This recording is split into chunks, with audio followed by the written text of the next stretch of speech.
नमस्कार दोस्तों, कैसे हैं आप सब। और स्वागत करता हूं मेरे एक नई वीडियो में जो काफ़ी इन्फॉर्मेटिव होने वाली है आपके लिए। और वर्तमान में वो काफ़ी उसका चल भी रहा है। अब आप सोच रहे होंगे कि मैं ऐसी क्या बात करने वाला हूं। तो वैसे तो आप सब जानते भी हैं और काफ़ी समझ भी चुके हैं, क्योंकि ये मैटर काफ़ी दिनों से, काफ़ी समय से चल रहा है। और इतने दिनों से हम जो है उसके बारे में देख भी रहे हैं, सुन भी रहे हैं और लगातार महसूस भी कर रहे हैं। जो मेरे किसान भाई हैं, जो मेरे दूसरे भी हैं, वो भी काफ़ी उनकी जो है स्थिति को समझ रहे हैं। और काफ़ी हमारे किसान भाइयों ने काफ़ी इसको जो है फेस भी किया है मुसीबत के लिए। कब से वो दिल्ली में और उसके आसपास के एरिया में बेचारे इतनी ठंड में, एक ठंड गुजर गई और दूसरी भी ठंड, मतलब ठंड का मौसम आने वाला। और आपको पता है सबको कि इस समय जो है ठंड में बाहर निकलना कितना मुश्किल होता है। हम लोग उठ भी नहीं पाते और वो वहाँ बेचारे अपना जो है हक के लिए लड़ रहे थे एक तरह से, मैं तो यही कहना चाहूँगा। तो मैं आपको उसी बारे में बात करना चाहता हूँ। हो सकता है आपको अधिकतर लोगों को पता भी हो और कुछ को ना पता हो, तो फिर भी मैं एक बार आपसे इस बारे में बात करना चाहता हूँ। ये काफ़ी इम्पोर्टेंट मैटर था, जो कि अब हमारे प्रधानमंत्री श्री नरेंद्र मोदी के द्वारा उसको एक तरह से समाप्त किया जा चुका है। और अब उसके बारे में शायद ही आगे बहस वाली कोई बात बची है, मुझे नहीं लगता। तो ये जो सरकार ने जो किया था, ये 3 तरह के एक तरह से बिल गवर्नमेंट लाई थी। मैं उन्हीं के बारे में आपसे जो है डिस्कस करने वाला हूँ। और थोड़ी इन्फॉर्मेशन जो जानकारी है वो मैं आपको दूंगा। आई होप आपको वो समझ में आए और आप उससे कुछ सीखें या समझें या दूसरे लोगों को भी समझा पाएँ। मेरे लिए तो ये बहुत बड़ी बात होगी।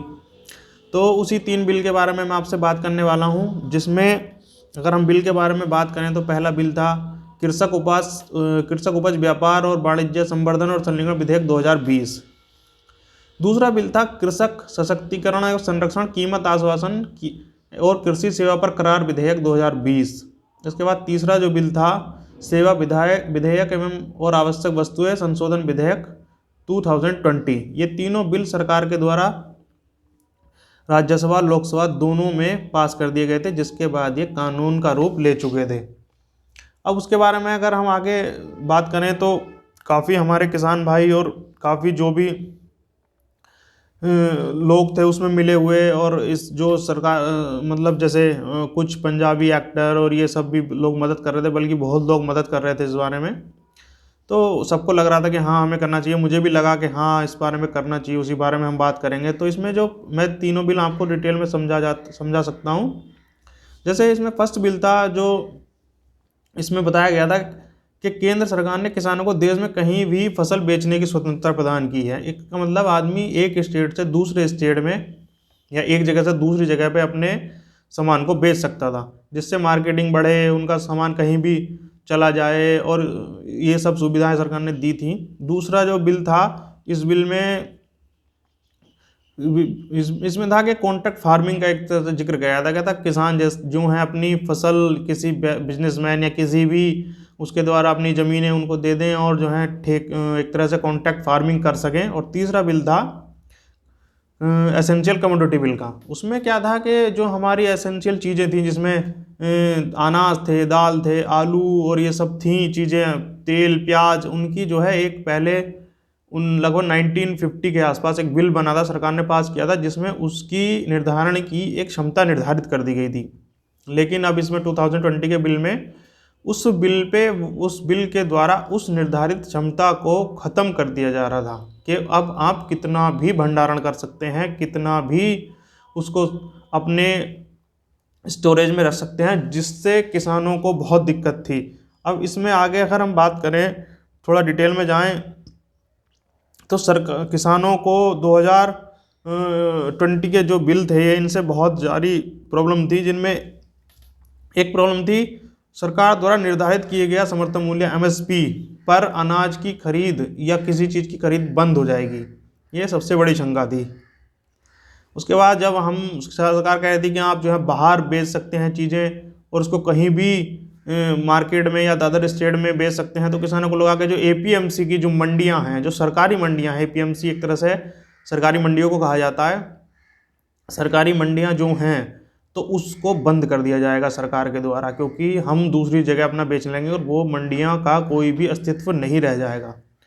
तो किसानों को लगा कि वो मंडियां बंद हो जाएंगी, फिर हमारा सामान या हमारा फसल कौन खरीदेगा, क्योंकि एमएसपी ही खत्म हो जाएगी। एमएसपी पे कोई बात करने को तैयार ही नहीं था। सब किसानों ने कहा भी कि एमएसपी पे कानून बनाइए, एमएसपी पे कानून बनाइए, लेकिन सरकार ने उस पर ज़्यादा ध्यान न देके सिर्फ कहा कि हाँ एमएसपी बंद नहीं होगी फिलहाल, लेकिन किसानों को उस पर विश्वास नहीं था। तीसरा था कि जब आप भंडारण क्षमता बढ़ा देंगे, तो भंडारण क्षमता बढ़ा देंगे तो बिजनेसमैन क्या करेगा, किसी भी चीज़ को, उसके पास तो पैसा है, वो तो अपनी पैसे से कितनी भी चीज़ें खरीद सकता है, कितनी भी आपकी जो फसल है वो खरीद सकता है, उसको खरीद को कोल्ड स्टोरेज में रख लेगा और उसके बाद जब उसका रेट बढ़ जाएगा तब उसको मार्केट में लाएगा, जिससे वो महंगा बिके, लोगों को महंगे रेट पर वो खरीदना पड़ेगा, जिससे लोगों को, आम जनता को, इससे सिर्फ किसानों को नहीं आम जनता को भी नुकसान होता।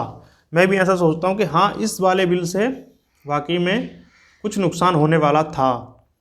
तो उस बिल को भी सरकार से कहा कि वापस ले लीजिए, लेकिन सरकार ने नहीं लिया। अब तीनों तो खैर वापस हो ही गए हैं। तो इसी बिल में कि अगर कोई भी भंडारण पूरा कर लेगा, बहुत सारा भंडारण, तो फिर तो वो अपने मनमाने रेट पे बेचेगा, किसानों से मनमाने रेट पे खरीदेगा। ये इस बिल की सबसे बड़ी कमियां थी।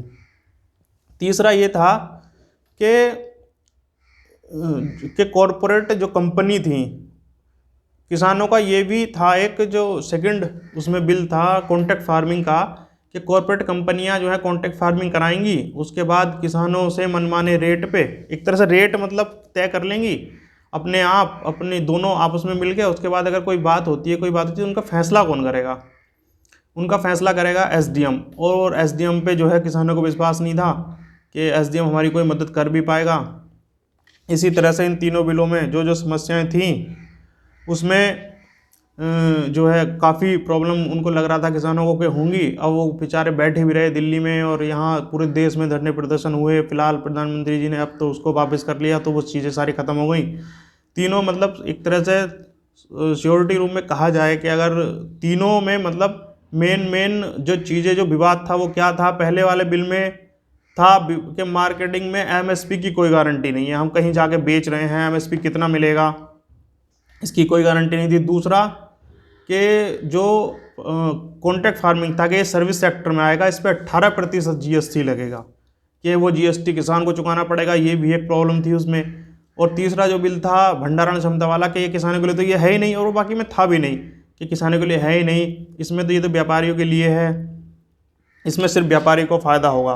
तो इसी में किसानों की लगातार मांग हो रही थी कि एमएसपी पे कोई कानून सरकार बना दे, एमएसपी पे कोई कानून सरकार बना दे, लेकिन इस तरफ ज़्यादा ध्यान न दे के दूसरी चीज़ों पे ज़्यादा ध्यान दिया गया। अगर हो सकता है, क्योंकि अभी भी किसान, मैंने सुना था कुछ को कि कह रहे थे कि अगर उनमें सुधार भी करने की जरूरत थी, कुछ चीज़ें उसमें किसानों के फ़ायदे की भी थी और कुछ चीज़ें किसानों को नुकसान भी थी। अगर किसानों को नुकसान की चीज़ें हटा दी जाती, सिर्फ किसानों के फ़ायदे की चीज़ें या जो वो मांग कर रहे थे उस पर डिस्कस करके उनको कर दिया जाता, हो सकता किसानों को इससे ज़्यादा फ़ायदा होता, तो किसान जो हैं फ़ायदे में रहते।